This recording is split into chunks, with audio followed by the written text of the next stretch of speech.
पंजाब के सभी लोगों को, भाइयों बहनों, माताओं, बुज़ुर्गों, बच्चों, सभी लोगों को मेरा नमस्कार, सबको सत श्री अकाल। पिछले 1-1.5 महीने से मेरे पास पंजाब के अलग अलग इलाकों से, अलग अलग क्षेत्रों से टीचर्स मिलने के लिए आ रहे हैं। कॉलेज के टीचर्स आ रहे हैं, कच्चे टीचर्स आ रहे हैं, पक्के टीचर्स आ रहे हैं, हर किस्म के टीचर्स आ रहे हैं, प्राइवेट स्कूलों के टीचर्स आ रहे हैं। उन्होंने बताया कि पंजाब में खासकर सरकारी स्कूलों का बहुत बुरा हाल है, बहुत ज़्यादा। 24 लाख बच्चे पंजाब के सरकारी स्कूलों में पढ़ते हैं। इन 24 लाख बच्चों का भविष्य अंधकार में है। पढ़ाई के नाम पे कुछ भी नहीं है। उन्होंने बताया कि बहुत सारे सरकारी स्कूल ऐसे हैं जिनमें एक भी टीचर नहीं है। 7वीं क्लास तक के स्कूल ऐसे हैं जिसमें एक भी टीचर नहीं है। कई स्कूल ऐसे हैं जिसमें केवल एक ही टीचर है सारी क्लासेस के लिए, 7 क्लासों के लिए एक ही टीचर है। और उन्होंने बताया कि सरकार ने उसके ऊपर पुताई करवा दी और उसके ऊपर लिख दिया स्मार्ट स्कूल। उनको स्मार्ट स्कूल बना दिया। जब 2015 में दिल्ली में हमारी सरकार बनी थी, दिल्ली के सरकारी स्कूलों का भी इतना ही बुरा हाल था, बहुत बुरा हाल था। सरकारी स्कूलों में, दिल्ली के सरकारी स्कूलों में भी पढ़ाई के नाम पे जीरो थे। लोग, अगर कोई गरीब आदमी थोड़ा सा भी पैसा कमा लेता था तो वो कोशिश करता था मैं अपने बच्चे को किसी बगल के प्राइवेट स्कूल में पढ़ा दूं। सरकारी स्कूल से नाम कटवा लेता था, प्राइवेट स्कूल में भेज देता था। लेकिन आज 7 साल के बाद दिल्ली के सरकारी स्कूलों की काया पलट गई है बिल्कुल। इतना शानदार काम हुआ है दिल्ली के सरकारी स्कूलों में कि उसकी चर्चा देश में नहीं, विदेशों के अंदर चारों तरफ उसकी चर्चा हो रही है। इस बार दिल्ली के सरकारी स्कूलों के नतीजे, अगर मैं अपनी तारीफ करूं तो उसका फायदा नहीं है। नतीजे कैसे आ रहे हैं? नतीजे 99.7% नतीजे आए हैं सरकारी स्कूलों में। प्राइवेट स्कूलों के भी इतने अच्छे नतीजे नहीं है, प्राइवेट स्कूलों को पीछे छोड़ दिया। तो जैसे दिल्ली के सरकारी स्कूलों को ठीक किया, ऐसे ही पंजाब के सरकारी स्कूलों को ठीक करेंगे। अब हमें करना आता है, और हमें ही करना आता है, और किसी पार्टी को करना नहीं आता। कांग्रेस की कितने राज्यों में सरकार है देश के अंदर? पिछले 70 साल में कितने राज्यों में कांग्रेस की सरकार बनी? पंजाब में अभी कांग्रेस की सरकार है। उनसे तो नहीं हुए सरकारी स्कूल ठीक, उन्होंने तो और बेड़ा गर्क कर दिया। बीजेपी की कितने राज्यों में सरकार है, उनसे तो ठीक नहीं हुए। अभी इस सरकार के पहले अकाली दल की 10 साल तक सरकार थी पंजाब के अंदर, उनसे तो ठीक नहीं हुए। आम आदमी पार्टी ने एक ही बार में, एक मौका दिया था दिल्ली की जनता ने, एक ही बार में 5 साल के अंदर दिल्ली के सरकारी स्कूलों का कायाकल्प कर दिया। पंजाब के सरकारी स्कूलों को भी ठीक करेंगे। लेकिन आज मैं पंजाब के सारे टीचर्स को, चाहे वो कॉलेज के टीचर्स हो, चाहे कच्चे टीचर्स हो, चाहे पक्के टीचर्स हो, पंजाब के सारे टीचर्स को, अध्यापक जो होते हैं, टीचर्स जो होते हैं, वो समाज का सबसे महत्वपूर्ण हिस्सा होते हैं, सबसे मानयोग होते हैं, सबसे रिस्पेक्टेड होते हैं। मैं उन सबको आज आमंत्रित करता हूं, उनका आह्वान करता हूं कि जो हम पंजाब का पुनर्निर्माण करने जा रहे हैं, ये जो हमने बीड़ा उठाया है कि पंजाब को ठीक करना है, बिना शिक्षा को ठीक किए हम पंजाब को ठीक नहीं कर सकते। हमें अपने बच्चों का, अगर भविष्य, जब तक हम बच्चों का भविष्य ठीक नहीं करेंगे तब तक पंजाब ठीक नहीं हो सकता। इसलिए उन सभी टीचर्स को मैं आज आमंत्रित करता हूं, आइए इस मुहिम में आप लोग शामिल होइए। आज मैं 8 टीचर्स को 8 गारंटी दे रहा हूं। आज केवल टीचर्स के लिए आया हूं। टीचर्स के कुछ ऐसे मसले हैं जिनको इमरजेंसी बेसिस के ऊपर उनका समाधान करना जरूरी है। इन 8 मुद्दों के ऊपर 8 गारंटी मैं टीचर्स को दे रहा हूं। पहली, आपके साथ मिलकर दिल्ली के अंदर जो सुधार हुए, वो सुधार केजरीवाल ने नहीं किए, वो सुधार मनीष सिसोदिया ने नहीं किए। दिल्ली के अंदर शिक्षा के क्षेत्र में जितने सुधार हुए वो दिल्ली के टीचर्स ने किए। हमने तो केवल अच्छा माहौल दिया था उनको, हमने अच्छा माहौल दिया और दिल्ली के टीचर्स ने कमाल करके दिखा दिया, जादू करके दिखा दिया। पहली गारंटी ये है कि पंजाब के अंदर भी माहौल बदलेंगे, टीचर्स को अच्छा माहौल देंगे और टीचर्स के साथ मिलके पंजाब के शिक्षा के क्षेत्र में क्रांति लेके आएंगे, जैसे दिल्ली के अंदर लेके आए थे। ये हमारी सभी टीचर्स को और पेरेंट्स को गारंटी है। इसका मैं पूरा मसौदा तैयार कर रहा हूं मनीष सिसोदिया जी के साथ। कुछ दिन के बाद मैं दोबारा आऊंगा आपके बीच में, उस दिन शिक्षा पे बात करेंगे, आज केवल टीचर्स की बात कर रहे हैं। दूसरा, मेरे पास कुछ टीचर्स मिलने के लिए आए, बोले जी 18 साल हो गए हमको काम करते, अभी तक कच्चे हैं। मैंने उनसे पूछा कितनी तनख्वाह मिलती है। भगवंत मान जी भी मेरे साथ बैठे थे कल। मैंने पूछा कितनी तनख्वाह मिलती है। आपको जान के ताज्जुब होगा, 18 साल काम करने के बाद एक टीचर को 10,000 रुपए महीना तनख्वाह मिलती है। इतनी दुर्गति टीचर्स की, इतना अपमान टीचर्स का। दिल्ली के अंदर न्यूनतम मिनिमम वेज, अनस्किल्ड लेबर, अगर कोई अनस्किल्ड लेबर 1 महीना काम करता है तो उसको मिनिमम वेज 15,000 रुपए मिलते हैं दिल्ली के अंदर। टीचर्स को यहां पे मिनिमम वेज भी नहीं मिलता, मिनिमम वेज के बराबर भी नहीं मिलता उनको केवल 10,000 रुपए महीना टीचर्स को मिलता है। और वो बोले जी 10,000 तो मैक्सिमम है। कई टीचर्स ऐसे हैं जो 3,000 पे काम कर रहे हैं, कई टीचर्स ऐसे हैं जो 5,000 पे काम कर रहे हैं। 18 साल काम करने के बाद भी कोई आउटसोर्सिंग पे है, कोई कॉन्ट्रैक्ट पे है। तो सबसे पहली चीज, सरकार बनने के तुरंत बाद जितने टीचर्स आउटसोर्सिंग पे काम कर रहे हैं और जितने टीचर्स ठेके पे काम कर रहे हैं, उन सब लोगों को पक्का किया जाएगा।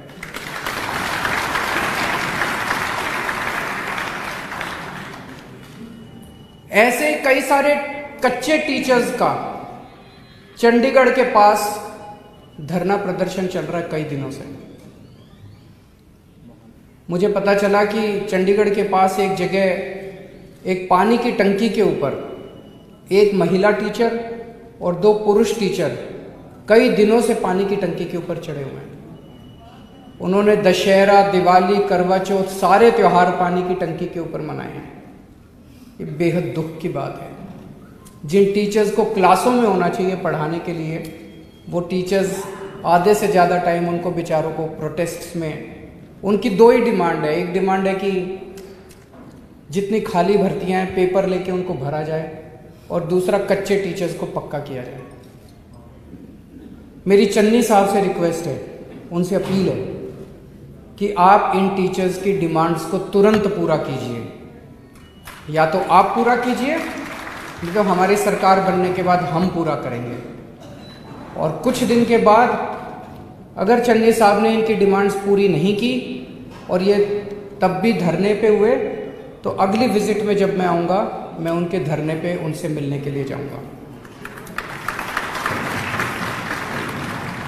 तो पहली डिमांड थी कि शानदार शिक्षा व्यवस्था बनाएंगे। दूसरा, कच्चे टीचर्स को पक्का किया जाएगा, चाहे वो आउटसोर्स हो चाहे कॉन्ट्रैक्ट वाले हों। तीसरा,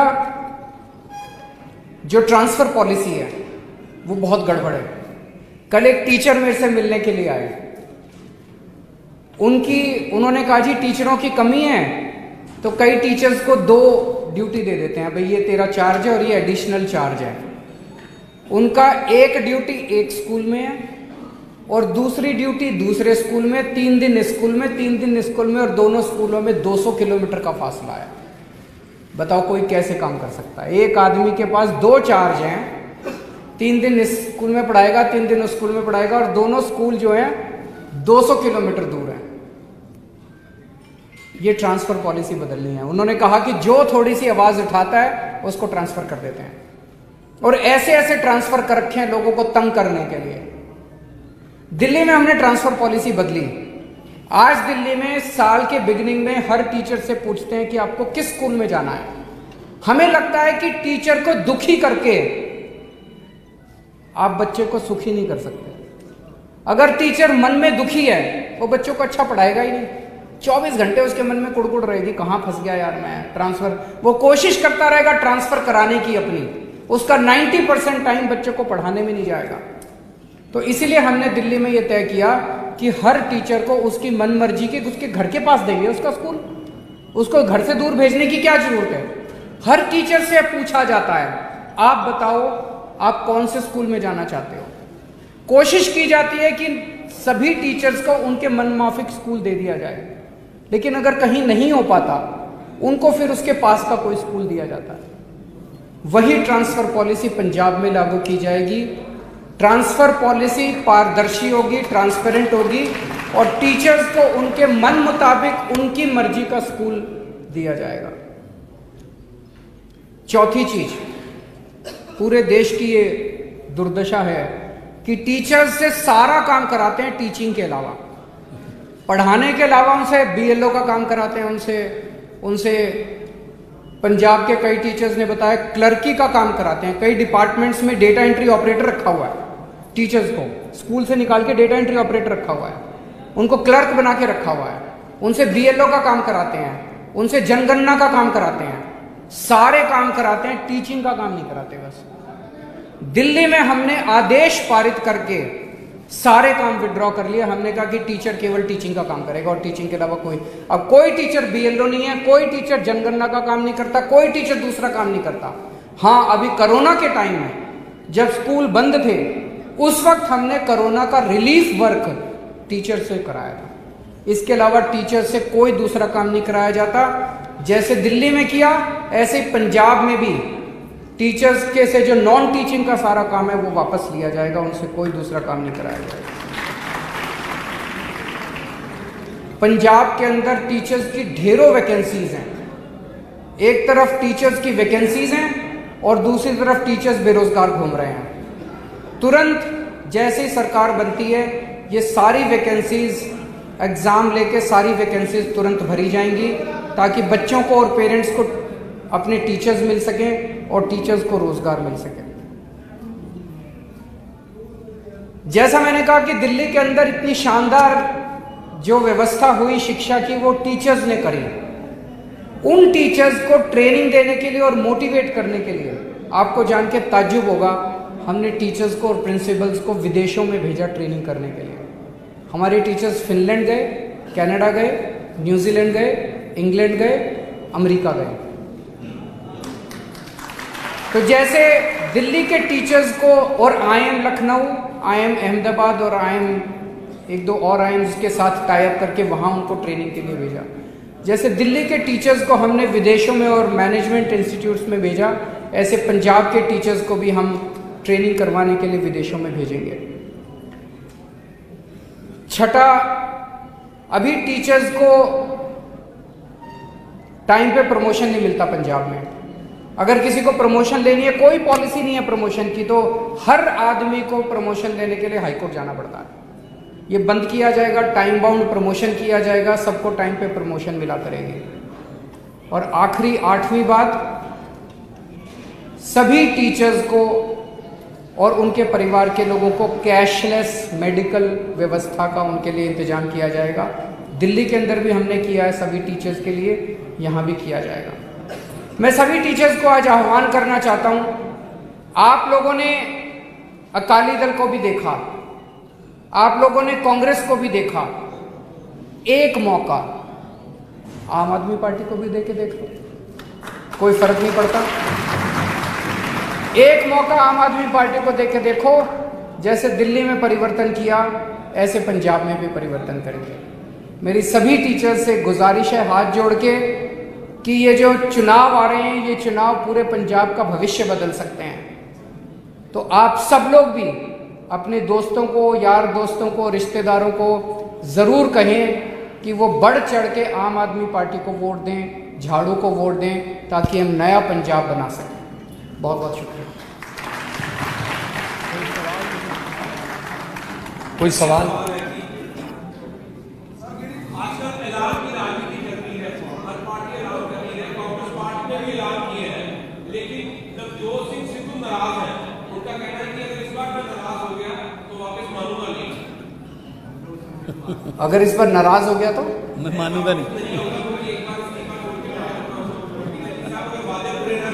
कल बोला था। एक्चुअली मैं ये देख रहा हूं, सिद्धू साहब ने जैसे कल बोला, स्टेज से बोला, मैं उनकी हिम्मत की दाद देता हूं। उन्होंने कहा, चन्नी साहब ने बोला कि मैंने रेत माफिया खत्म कर दिया।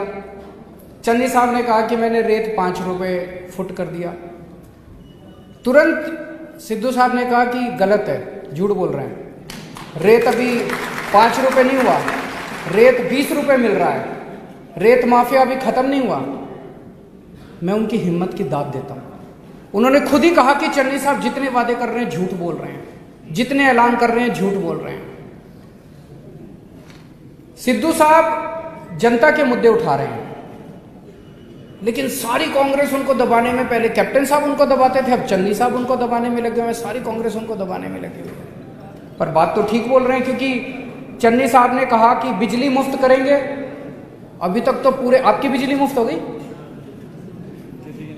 आपकी किसी की बिजली मुफ्त हुई? यहाँ पे इतने पत्रकार, किसी की बिजली मुफ्त हुई? किसी की बिजली मुफ्त नहीं हुई। देखो चन्नी साहब, कल मैं अभी आ रहा था, बड़े बड़े होर्डिंग लगे हुए थे, बिजली मुफ्त कर दी चन्नी, गल घर घर घर गल चलनी चन्नी मसले हल करता है। तो मैंने तो जनता से पूछा जी बिजली मुफ्त हो गई? बोले जी नहीं हुई।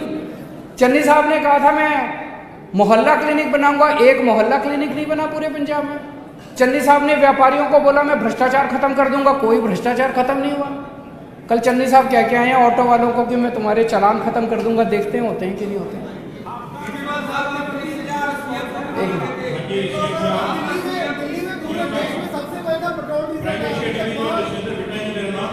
हाँ जी,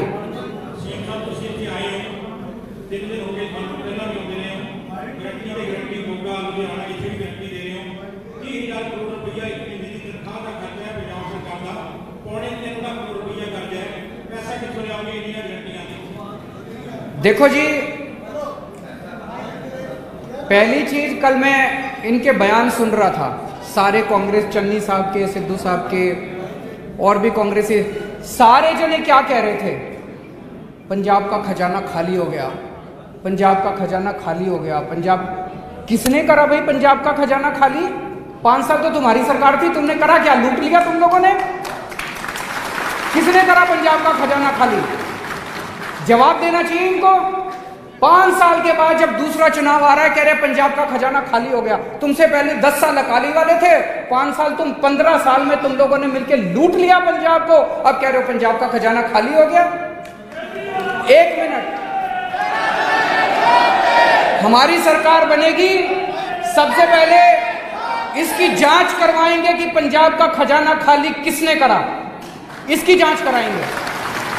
दूसरी चीज, जब दिल्ली में हमारी सरकार बनी थी, उसके पहले 15 साल कांग्रेस की सरकार थी, वो भी दिल्ली का खजाना खाली करके गए थे। उस टाइम भी शीला दीक्षित जी कहते थे दिल्ली का खजाना खाली, दिल्ली का खजाना खाली। केजरीवाल को खजाना भरना भी आता है, जांच भी करनी आती है। तो जो लोग कह रहे हैं खजाना खाली हो गया, उनसे सरकार नहीं चलती, इस्तीफा दे दें, हम सरकार चला के दिखा देंगे, खजाना भर के भी दिखा देंगे। चन्नी साहब को मैं टीवी में देखता हूं, उनके खब्बे पास से रेता माफिया बैठा होता है और सज्जे पास से ट्रांसपोर्ट माफिया बैठा होता है। सारा खजाना तो वहीं से निकल आएगा। उनकी कैबिनेट को संभालने, वो उनका सारा खजाना भर जाएगा अगर वो अपनी कैबिनेट संभालने। ना चुप। सीएम साहब मेरा एक सवाल है कि जिस तरह पिछली विजन के दौरान आम आदमी पार्टी लगातार बोलती रही, बोल रही कि आम आदमी पार्टी गारंटी लेके आ रही है, आम आदमी पार्टी की गारंटी सरकार बनती, पर इस वाली जी कल की विजन को असं जिन्ना को मॉनिटर करते हैं कि अरविंद केजरीवाल ये करते, अरविंद केजरीवाल की एक गारंटी इस तरह लग रहा है कि अरविंद केजरीवाल प्रोजेक्टिंग हिमसेल्फ कि एक शिफ्ट ये चीज जो आज जितना मोदी ब्रांडिंग मुझे इस तरह नजर आ रहा है कि केजरीवाल एक खुद को प्रोजेक्ट कर रहे हैं। दूसरा सवाल से नाल जुड़िया हुआ कि ਤੁਸੀਂ गारंटी दे रहे हो पंजाब भर ਦੇ ਵਿੱਚ ਪਰ ਤੁਹਾਡੇ ਆਪਣੇ ਐਮਐਲਏ ਜਿਹੜੇ ਆ ਸ਼ਾਇਦ ਉਸ ਦੀ ਯਕੀਨ ਨਹੀਂ ਕਰ ਰਹੇ ਨੇ। ਕੀ ਹੈ ਤੁਹਾਡੇ ਵਿਜ਼ਿਟ ਤੋਂ ਪਹਿਲਾਂ ਹੀ ਕਿਉਂ ਸਿਟਿੰਗ ਐਮਐਲਏ ਨਾਰਾਜ਼ ਹੋ ਕੇ ਪਾਰਟੀ ਛੱਡ ਰਹੇ ਨੇ? ਸਰ ਕਲੀਅਰਲੀ ਦਾ ਥੋੜਾ ਇਲੈਬੋਰੇਟ ਕਰਕੇ ਜਵਾਬ ਦਿਓ। खूब इलेबोरेट करांगा जी, चिंता ना करो तुसी।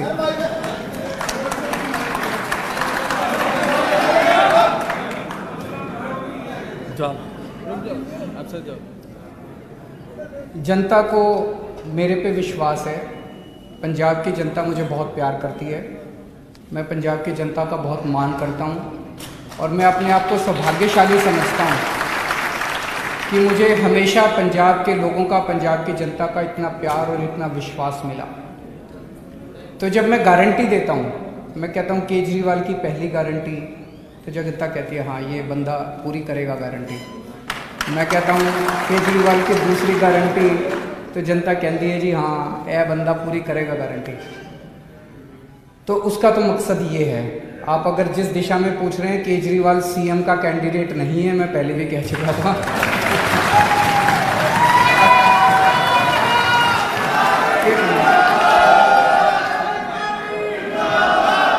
दूसरा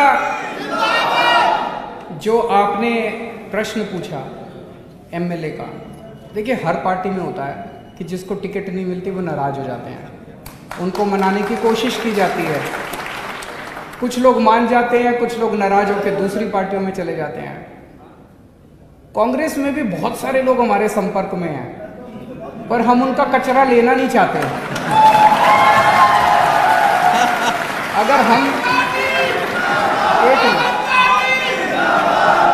अगर हम उनका कचरा लेना चालू कर दे, आज शाम तक मैं चैलेंज कर रहा हूं 25 कांग्रेस के एमएलए हमारी पार्टी में शामिल हैं। अगर ये कंपटीशन ही करना है कि उनके कितने और हमारे कितने, हमारे तो 2 ही गए हैं, उनके मैं चैलेंज कर रहा हूं 25 एमएलए और 2-3 एमपी हमारे संपर्क में, वो आना चाह रहे हैं। तो ये गंदी राजनीति है, ये गंदी राजनीति है, हम इसमें नहीं पड़ते।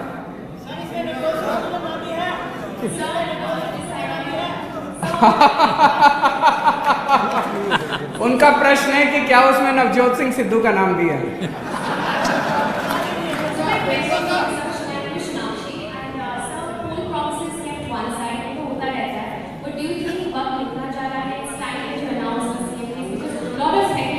देखो 2-3 चीजें सीएम फेस का पूछ रही हैं, मेरे को पता था ये तो पूछेंगे ही। पहली चीज ये,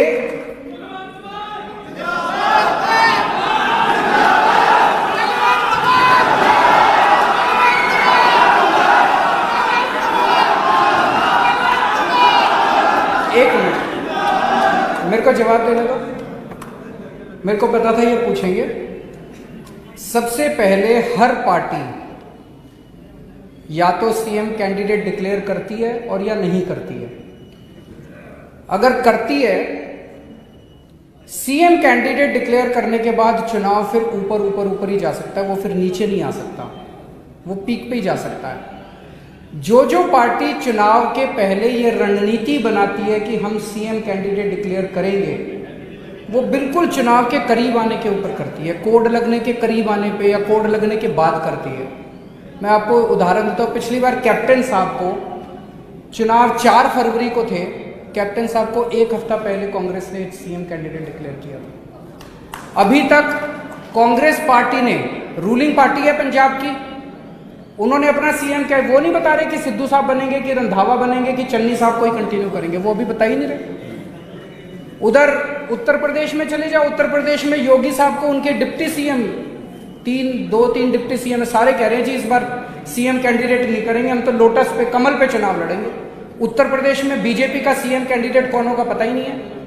उत्तराखंड के अंदर बीजेपी का सीएम कैंडिडेट कौन होगा पता ही नहीं। कांग्रेस का सीएम कैंडिडेट कौन होगा, हरीश रावत होंगे कि उनके वो होंगे पता ही नहीं है। गोवा के अंदर चुनाव हो रहे हैं, गोवा के अंदर बीजेपी का सीएम कैंडिडेट रोज बेचारा सीएम घूम रहा है, दिल्ली के चक्कर काट रहा है मेरे को अभी किसी पार्टी ने डिक्लेयर नहीं किया। मैं आपको ये एश्योरेंस दे रहा हूं, बाकियों से पहले कर देंगे हम।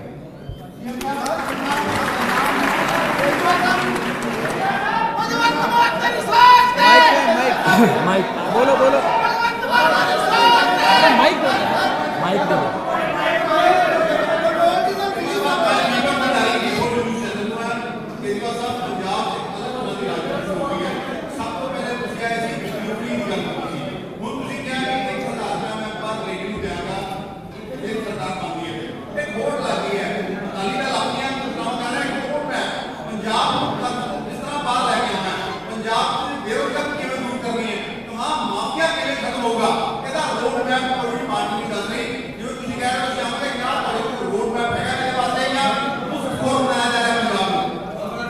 मैं एक मिनट, वो कह रहे हैं कि क्या पंजाब को मुफ्त खोर बनाया जा रहा है। मेरे को बुरा मत मानना, इस शब्द से आपत्ति है। क्या हमारे पंजाब की सारी महिलाएं मुफ्त खोर हैं?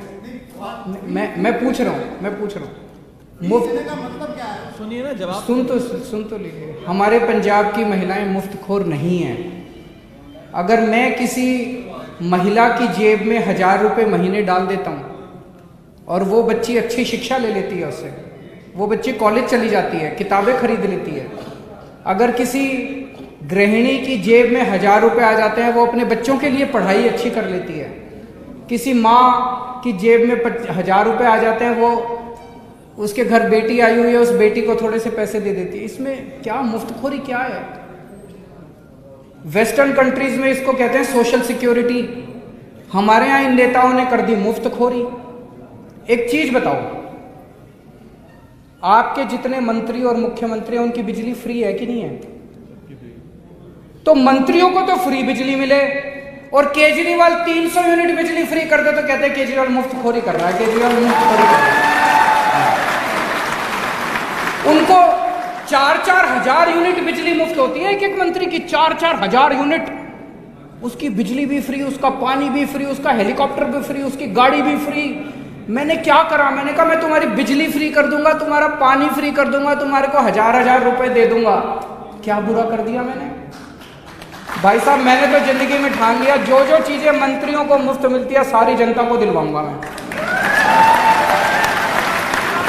फिर ये मुफ्तखोरी और माफिया राज इस देश के नेता कर रहे हैं, इन नेताओं को ठीक करेंगे हम।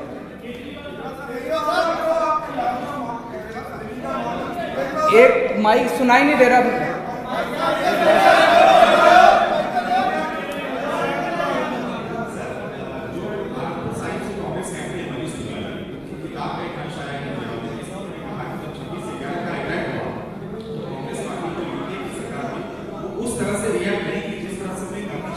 मैंने पढ़ा नहीं उनका वो।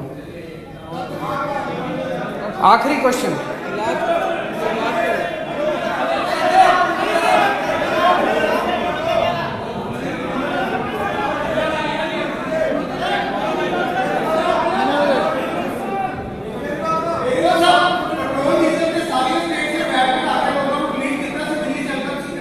करेंगे जी, इंतजार करो, इंतजार का फल मीठा होता है।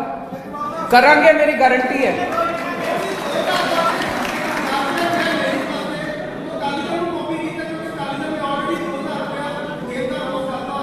किस चीज का 2000 रुपए? लेडीज को 2000 देंगे, ब्लू कार्ड वाली लेडीज को देंगे। अच्छा, 2000 रुपए महीना देंगे हर महीने। अकाली दल पे क्या सरकार नहीं बन रही जिसकी वजह तो जनता तय करेगी कि उनको केजरीवाल की गारंटी पे भरोसा है कि अकाली दल। मैं एक चीज और कहना चाहता हूँ, मैंने अभी 2-3 दिन पहले उनका इंटरव्यू देखा था, चन्नी साहब का। वो कह रहे थे कि असली आम आदमी तो मैं हूँ। बोले मेरे को गिल्ली डंडा भी खेलना आता है, मेरे को गाय का दूध निकालना आता है। तो बोले असली आम आदमी मैं हूँ, वो केजरीवाल जो है वो आम आदमी नहीं है। मैं उनसे 100% सहमत हूँ। मेरे को गिल्ली डंडा खेलना नहीं आता, मेरे को कंचे खेलने नहीं आते, मेरे को बच्चों के स्कूल बनाने आते हैं, मेरे को अच्छी शिक्षा देनी आती है, मेरे को बच्चों का भविष्य बनाना आता है, मेरे को गाय का दूध निकालना नहीं आता, पर मेरे को आपके लिए मोहल्ला क्लिनिक बनाने आते हैं, मेरे को आपके लिए अस्पताल बनाने आते हैं, मेरे को